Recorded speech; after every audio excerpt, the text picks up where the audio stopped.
it's almost spring here in the Northern Hemisphere. At least in Seattle, we've had an early spring. And when we think about spring, we think about spring cleaning. Spring cleaning is also good for your business and for your work.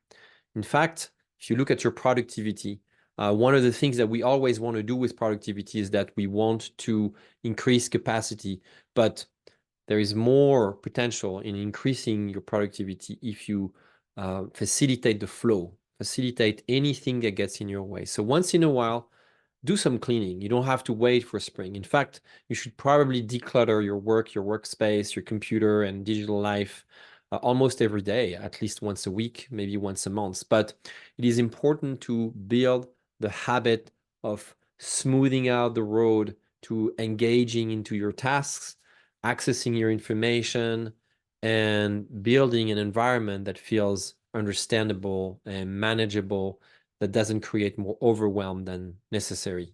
It's easy to get overwhelmed with so much information around us and so many notifications these days. So maybe start with your digital life.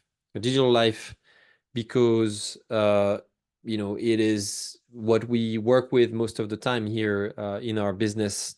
Based on expertise, we tend to gather a lot of information. So if you have a lot of notes, maybe it's time to go through your notes and organize them by categories. I know I have a tendency to accumulate a lot of files and information in my download folder. Is that your case as well?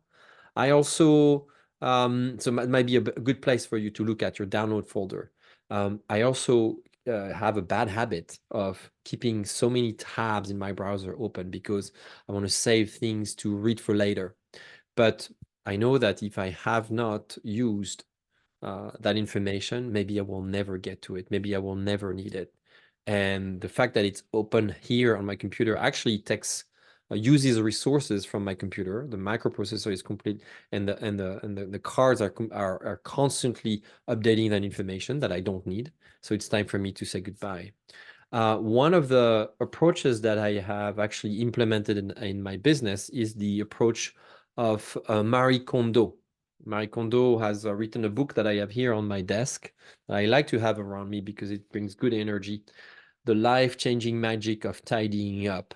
So this book is very fun to read. It's very relaxing and calming to read, in fact.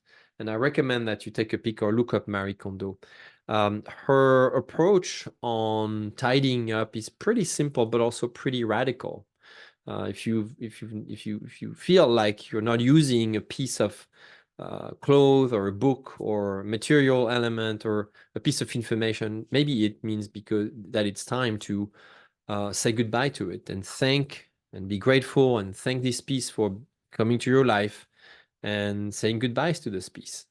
So if you think about everything you have at your disposal, maybe it's also some of your contacts that, people you have not talked and that you will probably never talk to in your lifetime. Maybe it's time to delete their contact information because it's using space, unnecessary space and resources. And it's actually time maybe to create more space to welcome the new. That's what spring is about. That's how nature operates. In the winter, nature sheds, and in the fall, nature sheds everything unnecessary, dead branches, useless weeds, weeds dies.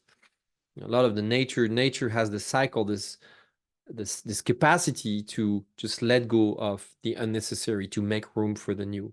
And the same goes for your business. So shred those papers, make sure that no one can find your personal information, give those books away, change the orientation of your desk, see where the energy flows better, make room for the new, and only keep what is vital and what is authentic to you, what you really care about, what you feel will bring joy. That's also one of the principles of the Marie Kondo approach that I really embraced in my business. I tend to only look at things and keep them and make sure that they bring me joy, because joy makes my productivity higher. See, joy smoothes the flow. When I approach something with as less fear as possible. I want to get into it and I want to get it done faster. So my productivity increases. And also, productivity is not about doing all the hard things and waiting to be successful to work and to be in joy and peace. Productivity can be a narrative, a new narrative, a new relationship, a new narrative about productivity can be about flipping the script. It's about being happy and joyful first so that you're more productive.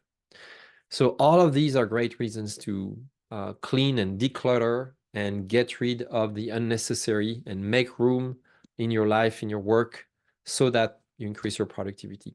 I hope this is a helpful reminder. I'm sure you know, I'm pretty sure it's not the first time you hear about this. Most people have, but it's a useful reminder because we sometimes forget that it's important to let go of the things that we don't need and let the energy go somewhere else. Pass on those belongings, or those books, those notes, those references, those insights, those knowledge that are probably available somewhere, but that people are interested in finding their way. So send them to another life, give them away, share away, and make room for the new. All right, I hope this helps. And as always, I welcome your content and questions. Thank you so much.